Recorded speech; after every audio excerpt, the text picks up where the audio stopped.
সিনা মুবারক তলোয়ার দিয়ে খঞ্জর দিয়ে ফেরে কলিজা মুবারক বের করছে। আল্লাহু আকবার বলেন। এই কলিজা মুবারক আবু জাহেলের কন্যা হিন্দা সাবেয়া সাবেয়া খাইছে, পড়েন না নাউজুবিল্লাহ। এরকম দৃষ্টান্ত আছে। এখন আবু সুফিয়ান কিন্তু ইসলাম ধর্ম পরে গ্রহণ করছে। আমার নবী আবু সুফিয়ানের দিকে তাকায় নাই, কারণ ইসলামের ছায়া তুলে আসলে পিছনের সব মাফ হয়ে যায়।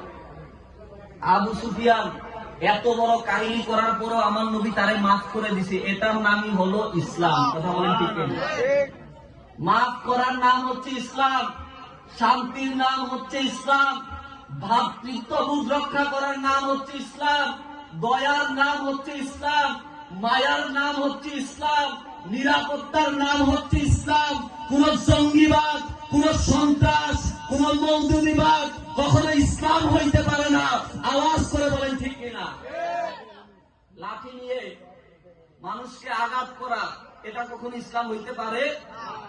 আমার দয়াল নবীজি এই বছর কষ্ট পাইছে। এটা হইল দয়াল নবীজির প্রথম সবচেয়ে এরকম কষ্ট। এটাই কোন সাধারণ কষ্ট? এরপরে দয়াল নবীজির সবচাইতে বড় সাহারা যিনি ছিলেন খাদিজাতুল কুবরা, খাদিজাতুল, যিনি তাহেরা ছিলেন, যিনি তৈয়বা ছিলেন, যিনি পবিত্র বলে আল্লাহ রাব্বুল আলামিন ঘোষণা দিয়েছেন। করেন না সুবহানাল্লাহ? এখন তিনার পবিত্রতা নিয়ে প্রশ্ন আসে। এক বক্তা বলে খাদিজাতুল কুবরা নাকি ইনটেক না, ভার্জিন না, বুড়া মহিলা, পরা মহিলা। নাউজুবিল্লাহ বলেন না?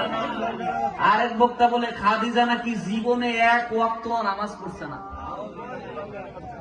খাদিজা নামাজ না পড়লে বক্তা নামাজ পড়ে, দয়া খবর লয়া দেন বক্তায় নামাজ পড়ে না।